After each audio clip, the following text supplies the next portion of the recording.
Well, thanks to the everlasting vigilance of another generation of social justice warriors, yet another bastion of racism falls. Hi, everybody. I'm Bill Whittle here with Steve Green and Scott Ott, and you will be relieved to know that cesspit of hatred, known as Mary Poppins, has been finally given the content warning that it's deserved all of these years. You see, Scott, the problem is that during the part where they're all chimney sweeps and they've got a little bit of soot on their face, because that's generally what happens when you sweep a chimney. One of them made reference to the fact that they might look like Hottentots. Now, you would think the Hottentots would be upset about this, but it turns out there are no Hottentots. It's not like there's a Hottentot nation or Hottentotantania. There is none. But that doesn't matter, because 70 years, 60, 70 years after the movie, 60 years after the movie, something like that, it's pretty close to that. And well over hundreds of years since the word Hottentot was in fashion, the British have decided to change Mary Poppins. Yes, you heard me, Mary Poppins, from what would be RG. That was their universal. It is now parental guidance is suggested. It's a PG movie now, Mary Poppins, Scott, because one of the things that could happen is your child who can't even find, United States on our own maps here, might hear the word Hottentot. It is shocking. Is this the same movie where they have like penguins dancing? Yes, where they yes, he's doing it. So basically, you've got these mixed race birds, black and white, being forced to dance with this Hollywood celebrity. Yeah, I can understand why people would be upset about this. By the way, if the Hottentots aren't around anymore, do you think they will mind if I use their name for my new brand of tater tots, Scott Ott's Hottentots? That's exactly what I was thinking. Yeah, exactly. I would like to pick up on that. Jalapeno that's tots. right. I think that it's is this like a real thing? They've actually changed the rating on this? Okay. Yeah, it's a real thing. And it's not just somebody complaining about it that they should change. No, it's a real thing. Okay. Because I saw the BBC article and they were mortified that they had to report such an appalling part of British history. Yeah, I think they basically shouldn't. The way movies and television should work now is that you should never be able to go back and watch anything that was made before. Because no, that's the entire idea. Everything previously made is certain to offend somebody. You should only be able to go forward where we can, make movies where Hollywood celebrities who are deeply concerned with gun violence in this country just shoot the hell out of each other. This is we're not offended by that for some reason. Where the most liberal people in the world make movies about fast cars and jets and rockets and all this other kind of stuff that they oppose in real life. I don't know. Mary Poppins has never been one of my favorite movies because it's got the reek of Britishness on it. It's just kind of a I've got that reek too. But I do like Chitty Chitty Bang Bang, and you mess with that at your peril. Well, the reason I think this is such an interesting story is because, 5 years ago, 10 years ago, we would have said, what, they're gonna have a problem with Mary Poppins now? It would be like it is the most wholesome movie ever made in the history of the world. Steve, you can certainly understand a parent's desire to want to protect their children. British parents apparently have had, through the agencies like the BBC, learned that they need to protect their children from things like seeing the words Hottentots.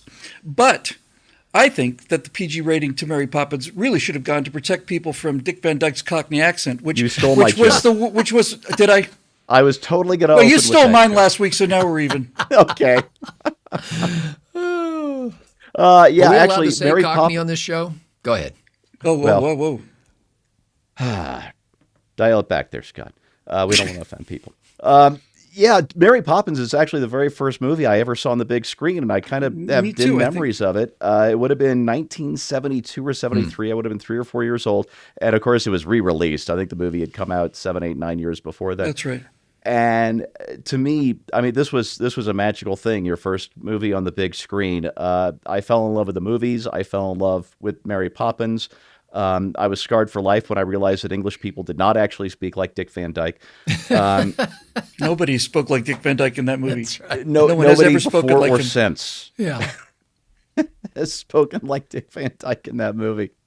But the music, the penguins, the spoonful of sugar, all of this stuff. I mean, this is major parts of my formative years, and this idea that it now has to be PG rated is just it's absolutely obscene. And this is such a part of this.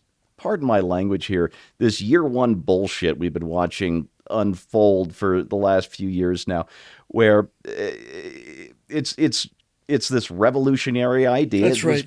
Born in France, Pol Pot really perfected it in the mid '70s in Cambodia. This idea that everything has to be reset to the year one, everything prior to the revolution is somehow tainted and must be destroyed, and those who defend it, they got to go too. In fact, my wife and I just watched the first episode of Masters of the Air, which is a Tom Hanks production. It's basically the 8th Air Force version of Band of Brothers or the Pacific. And I got to tell you, I really enjoyed that first episode. You great introductions to the characters, to the dangers they face, to just, you look at these B-17s, and I feel like my first thought was Princess Leia when she first saw the Millennium Falcon on board the Death Star. You came here in that thing? You're braver than I thought. These tiny little things that were, bombers with crews, multiple people, and the things they endured. But I couldn't help but notice nobody smokes. I mean, this show didn't dial it down in terms of the risks of the dangers, violence, any of that stuff, and just the gore and everything. But we can't show smoking. It's all there. But this was a time when everybody smoked, and you go into a bar, whether it's in southern England and you're an Air Force base or back in the U.S., and the place you barely walk through there, the smoke would be so thick, and yet nobody smokes because we're better than them. That's the implication. Those men who went up there in those B-17s, we're better than them because we know better than to smoke a cigarette. And it was some other similar-minded scold. And I will tell you right now, they were a childless scold because no parent went through Mary Poppins looking for something to be offended by, that they could then call somebody and report Mary Poppins for bad think. They weren't offended by things because they had a calibrated sense of what genuine offensive qualities are, and not constantly try to push the boundaries and push the envelope of what we can manage to get ourselves outraged about. And by the way, among the many other horrors in the movie, that is, Mary Poppins is an unlicensed umbrella driver, and God knows what kind of accidents that could cause. Suppose she were to let go of that thing and fall on somebody. You never know. Plus, the umbrella could come down and spike somebody in the eye. So at the very least, she should have been wearing helmets and a goggle. Okay, so look, my major problem with this is not just with the Hottentots. I can see a world where you could be offended by blackface that is intentionally put on in order for white people to mimic black people. I can see how that could be offensive to folks. But basically what they're doing here is they're saying, because they were chimney sweeps, he says, we look like a bunch of Hottentots. In other words, we've been working in the chimneys, we're covered with soot. Same thing goes for coal miners. We're not far away from the day now where you won't be able to see coal miners because it'll be white people with black faces because, that's just simply too offensive for anyone to stand. The thing I find most amusing about this, and tragic as well, is that the people who are supposed to be offended by things like this not only aren't offended by it, they think the whole thing's ridiculous. This idea that the chimney sweeps are somehow a swipe at black people is just, black people find that hilarious. And the people who don't find it hilarious are these people, as Steve pointed out, with nothing else to do but get outraged about things. That's the world we live in now. We live in a world where competition has been forbidden among young people, and the only thing they're allowed to compete at is who can be the most outraged at some new variation of how awful life is. And it's just sad. My mom is a British subject, and my mom sang to me, she sang Feed the Birds, she sang Spoonful of Sugar, taught me how to say supercalifragilistic, supercalifragilistic, yes, even though the sound of it is something quite atrocious. Guys, honestly, can you give it a rest?